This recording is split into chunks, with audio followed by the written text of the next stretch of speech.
यह कलाकारी का मंच है, विवादित मंच नहीं है। मुझे मत सिखाओ। कलाकार क्या हो रहा है? बाबा वो लड़ रही है बिना मतलब का लड़ वो रही बीच में गा रहे थे, फिर आगे आगे आप क्यों गा रही हैं? उसको गा लेने दीजिए, तो आप जवाब दीजिएगा। वाह छोटे बाबा वाह। नहीं, यू आर रॉन्ग। ओवरटेक मत कीजिए। वो गा रही है तो उसका जवाब दीजिए गाना से। तो आप ही लोग फरियाद हम लोग बंद कर देते हैं। हम अड़से लगता नहीं करो, दिक्कत ये है केकरे अड़सता नहीं, कुछ लोग के अड़से लगता नहीं, मैंने दिक्कत केकरा अड़सता भाई, हमने के तो देखे अड़सता। सुनिए पहले, सुनिए नहीं तो फिर मुझे बिठा दीजिए। बोल लीजिए, बोल सुनिए लीजिए। नहीं तो पहले मुझे बिठा अच्छा दीजिए। बोल लीजिए, तो बोल दीजिए। अरे काहे के विवाद चाहता लो तो तुझे ना मंच पे कुछ यही कमी है, यही तो कमी है। सुनिए भैया बैठिए। Hello hello hello, excuse me, सुनिए ना, सुनिए। रुकिए प्रियंका जी, सुनिए। गाइएगा, इनको कुछ दो शब्द बोल लेने दीजिए। तो बोल तो लेने दीजिए, कुछ बोल रहे तो बोलने तो दीजिए ना। के पता बा के कितना कहवेला, के कितना बकवास करेला। अब क्या अरे हाथ भाई यार तहां लोग के रुकिए। हेलो प्रियंका जी, रुकिए एक मिनट, रुकिए ना, रुकिए रुका भाई, रुकिए, बंद कीजिए। धनंजय जी बोल रहे हैं कि रुकिए तो रुकिए। रुका। अरे सुनिएगा पहले, आप गाइएगा, मैं बोलता हूँ, आप गाइए। मैं पहले मेरी बात सुनिए प्रियंका जी, पहले मेरी बात सुनिए। आप मेरी बातें सुनिए ना। अगर कोई अगला बोल रहा है, अगला कुछ बोल रहा है, तो आप उनकी बातों को सुनिए। पता नहीं आपके बारे में बोल रहा हो, अगला आपके बारे में तो नहीं बोल रहा आपके बारे में। आप बिना बात सुने आप बोलना स्टार्ट कर दी। गाना होगा, गाना देखिए, गाना होगा प्रियंका जी, लेकिन जनता 1 मिनट सर, 1 मिनट, सबको सुनना चाहती है जनता। लेकिन मेरा कहने का मतलब यह है कि बिना बात सुने अगर हल्ला करेंगे तो कोई फायदा नहीं है, ठीक है? वो 2 शब्द बोल लेती, उसके बाद आप भी बोल लेती, आप गाना गाती, कोई दिक्कत नहीं है। तो आप दीजिए ना, मैं कह रहा हूँ कि बोल तो लेने दीजिए कम से कम। मंच पे आपने अगर बुलाया है, मैंने भी बुलाया है, तो कम से कम सुन तो लीजिए ना पहले। सुनने में क्या जाता है, बिल्कुल गाया जाएगा। इधर आइए। क्या बोलना चाहती, बोलिए। और विवाद वाला मैटर मत लाइए आप, प्लीज। बतावा का कहो, नारी के सम्मान करिए, बड़े में लड़ता लोग दोनों जने। वो बेचारी अपनी बोल रही थी जबरदस्ती, क्या तरीका है? कहावत हो ना कि बात की बूझा तब जूझा, और तब जाके बतासा के चूसा। तो बात पहले हमारा पूरा हो जाने दीजिए, नहीं तो हमको उठाइए ही मत। मुझे शौक नहीं लगा है 700 करने का, ठीक है? आई कि दूसरा के बहल पा अरे भोकाल ना बनाइले, दम है तो पास करो, ना तो बेटा बर्दाश्त करो। हसे रहो मजनुआ, हम अकेला फरी आइले। से रहो मजनुआ, हम अकेला फरी आइले।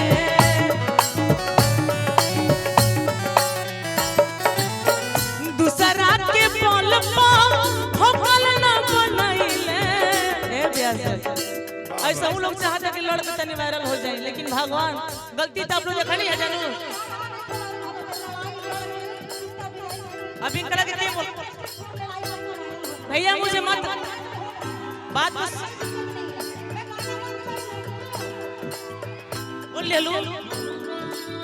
से रहो मजनुआ, हम अकल फरी आइले।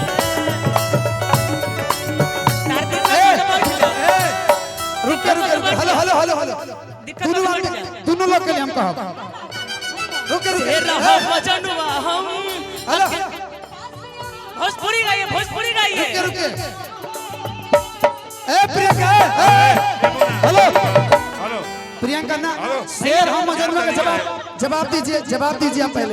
आप पहले जवाब दीजिए। हाँ, इसकी हेलो, क्या हो रहा है? बाबा वो लड़ रही है बिना मतलब का लड़ वो रही बीच में गा रहे थे, फिर आगे आगे आप क्यों गा रही हैं? उसको गा लेने दीजिए, तो आप जवाब दीजिएगा। वाह छोटे बाबा वाह। नहीं, यू आर रॉन्ग। ओवरटेक मत कीजिए। वो गा रही है तो उसका जवाब दीजिए गाना से। तो आप ही लोग फरियाद हम लोग बंद कर देते हैं। गाना बजाना बैठ जा, तारा दिक्कत बा तो बैठ जा, लड़त का बड़ो। अरे हम क्या कर दी बेटी, बोल मैडम बोलले तब का सुनिए, यह कलाकारी का मंच है, विवादित मंच नहीं है। मुझे मत सिखाओ। कलाकार देखिए कला से श्रेष्ठ हुई है, कला से मैंने अपनी इसीलिए मेरी प्रतिभा खड़ा से है। दूसरे को दिल को जीतिए। यह कलाकारी का मंच है, विवादित मंच नहीं है। कला की तोहनी में कीजिए।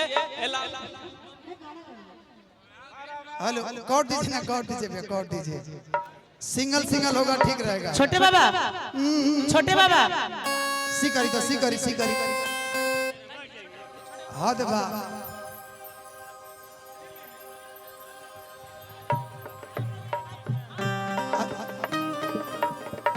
धनंजय भाई अब सिंगल सिंगल सिंगल कि सिंगल सिंगल गाना हो, एक में गा के हट जा रहा है तो अच्छा रहेगा।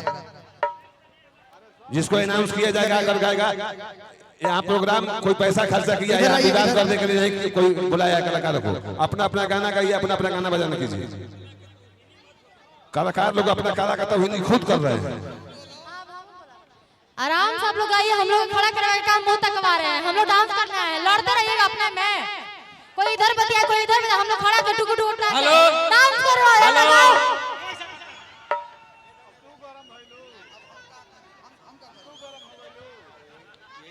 मैं क्या कर सकता हूँ बताइए। कि तोहरा पके हुता के तो तकलीफ हो गेला।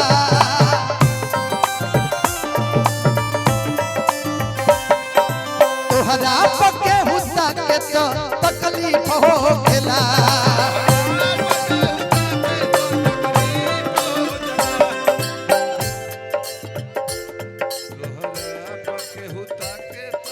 तोहरा पके हुता के तो तकलीफ हो गेला।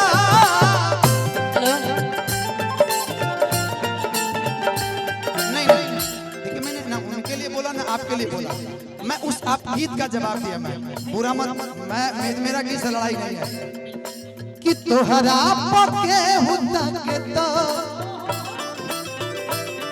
अरे तोहरा पके हुता के तो तकलीफ हो गेला।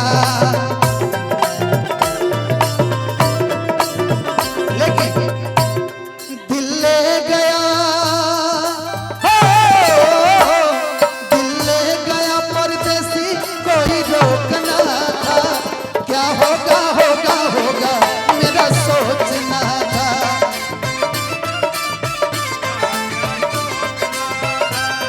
क्या होगा होगा होगा मेरा सोचना था। क्या होगा होगा होगा मेरा सोचना था। दिल ले गया परदेसी, कोई रोकना था। क्या होगा होगा होगा मेरा सोचना था।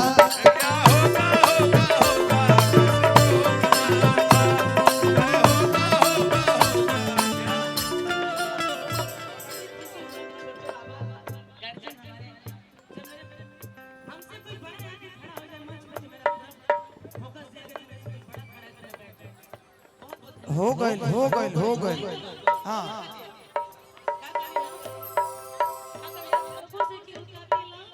कि तोहरा पके हुता के तो तकलीफ हो गेला।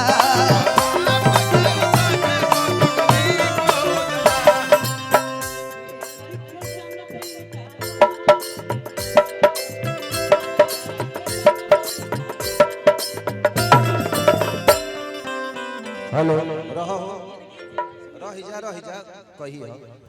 हमारे बीच में भोजपुरी जगत की बहुत प्यारी गायिका नेहा सिंह निष्ठा का भी आगमन हुआ है।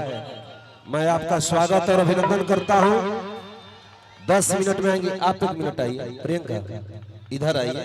कलाकार को साधारण बनना चाहिए। मंच पे आइए, साथ में मिलकर आप लोग जवाब सवाल में गाना, झगड़ा नहीं। आओ।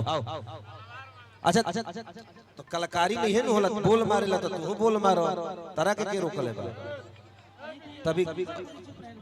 चलो हम कहते कि जौन विवाद होता न बड़ी एक दिन जे विवाद कर तो मंच पर झोटा झोटी कह कर लड़ लो ठीक रही। एक दिन लड़ ले बोलो, जहां चले हो जाई बस काम तमाम हो जाए। 1 मिनट। इहो पगली काव्या बड़ी मानते हैं इसको। अभी कुछ दिन पहले वीडियो देखे रितु का इसका इधर प्रियंका का, तो तुरंत प्रेम मोहब्बत से आप लोगों को गाना है। हाँ हाँ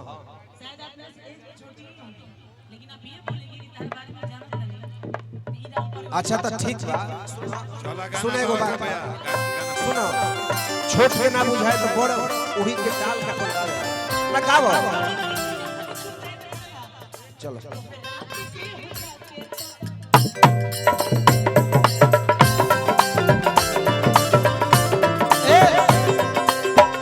के नहीं खे जानत तहरा बारे में, के नहीं खे जानत तहरा बारे में।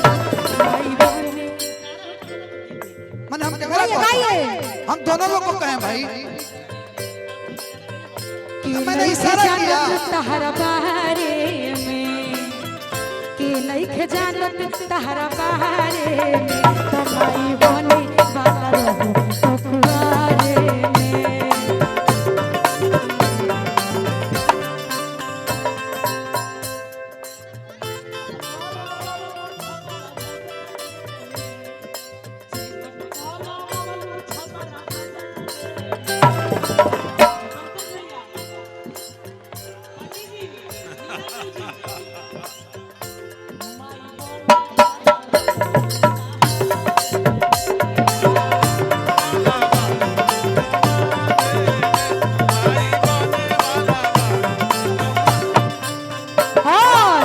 चेकअप करो बबलू बनारस बाजारे में, हेलो हेलो चेकअप करो बबलू बनारस बाजारे में, कमाई बने वाला रहो तू तारे में। हेलो सिवान के लइका सियलस आराम में, सिवान के लइका सियलस आराम में, कमाई बने वाला रहो तू कुआरे में। और क्या भैया ओई बहे मुनवा के पापा, अब की के गोइल कहिया ओई बहे मुनवा के पापा, इन काला का काले ओई बा मुनवा के पापा, इन काला का काले ओई बा मुनवा के पापा। बाहरा से आइब तो लॉलीपॉप लेके आइब हो, बाहरा से आइब लॉलीपॉप लेके आइब हो, हम मुहवा में दे हम चूसाई सुनाए धनी, मुहवा में दे हम चूसाई सुनाए। वैसे भी धनंजय जी के घर पे लॉलीपॉप बड़ा खाता है घर का परिवार। अरे यार लॉलीपॉप इतना अच्छा मिठाई है, बताइए बुरा मान रहे हैं। नहीं लॉलीपॉप बहुत अच्छी चीज है, 2 रुपए की मिलती इसलिए है। बड़े आप खाए हैं ना? मैं खाया हूँ। मैं भी खाई हूँ, तो क्या दिक्कत है? लेकिन तू खाने बड़ो हेलो बढ़ावा हमारे काहे कम कर भैया, साउंड प्लीज बढ़ा कर करके थोड़ा दिक्कत हो रहा है ना। हमारा मजरती मत करना बढ़ा के रखो।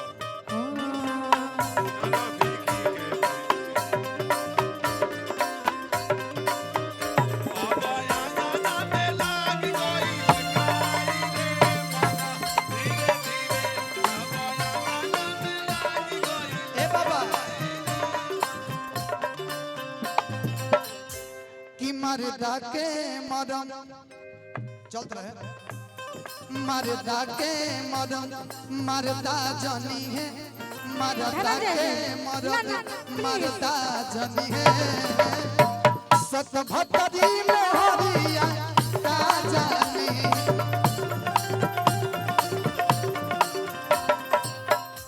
मरदा के मरम मरदा जनी है,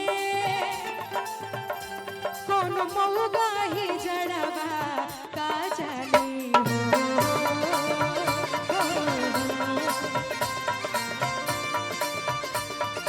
अब गाइए मरदा के मरम। जवन रहर में घूम के मजा मरले होई, जवन रहर में घूम के मजा मरले होई, उ लइकी खेलवड़िया का जानी।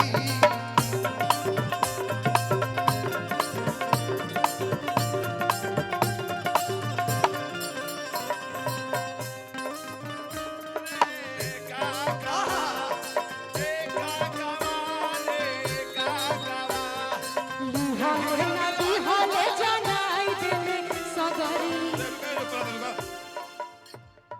दूसरे का गाना ओवरटेक आप क्यों कर रहे हैं? हम गाना हम लोग कौन धुन बजा रहे हैं? दूसरे ओवरटेक करने वाला काम छोड़िए। बाबा मेरी बात जबरदस्ती सुनिए। नो बाबा नो नो नो नो बाबा मेरी बात सुनिए। You are wrong, you are आप ही wrong. बात सुनिए। हेलो। मैं मानती हूँ कि मैं गलत हूँ, मैं मानती हूँ। अच्छा तो ठीक बात, बाबा के गावे दो। किसी के गाना में घुस जा रही हैं। धनंजय के भी गाना, किसी गाना क्या छोटे बाबा को गाने दीजिए। अगर हम आपका रिस्पेक्ट करें बाबा, आप भी हमारा रिस्पेक्ट करिए। नहीं, अगर यहाँ पे चल रहा है ना, अगर अंदरूनी चल रहा है ना बाबा, तो हमारे लिए बहुत तकलीफ की बात है। अरे गाने दो बाबा को, बाबा गाइए। किसी के गाना को सही बात। षड्यंत्र मत रचिए प्लीज, मैं माफी चाहूंगी आपसे। आप हमसे बड़े हैं बाबा, बड़ी इज्जत करते हैं। चलो। जदीद का कहीं जाले नहीं पहुंचा। हम इज्जत बहुत करते हैं। रियल पर पहुंचा। अरे श्रेष्ठ कलाकार है छोटे बाबा यार, ऐसे तुम लोग करोगे तो प्रोग्राम बंद हो जाएगा आने वाले समय में। ठेला पे लेके टमाटर बेचे के पड़ी, किसी कौनो जानी के कहते हैं। हेलो, ओवरटेक क्या करना जरूरी? भोजपुरी का कोई कलाकार हो, गायक और गायिका, गार्जियन, मंच पे झगड़ा करिएगा, पब्लिक प्रोग्राम कराओ बंद कर दी, ठेला पे टमाटर बेचे के पड़ी। बाबा दोनों लोग, दोनों कलाकार बैठिए, बी कीजिएगा, एफ कर दीजिए, सिंगल गाइए। एफ कीजिए, मैं सिंगल गाऊंगा, बंद कीजिए।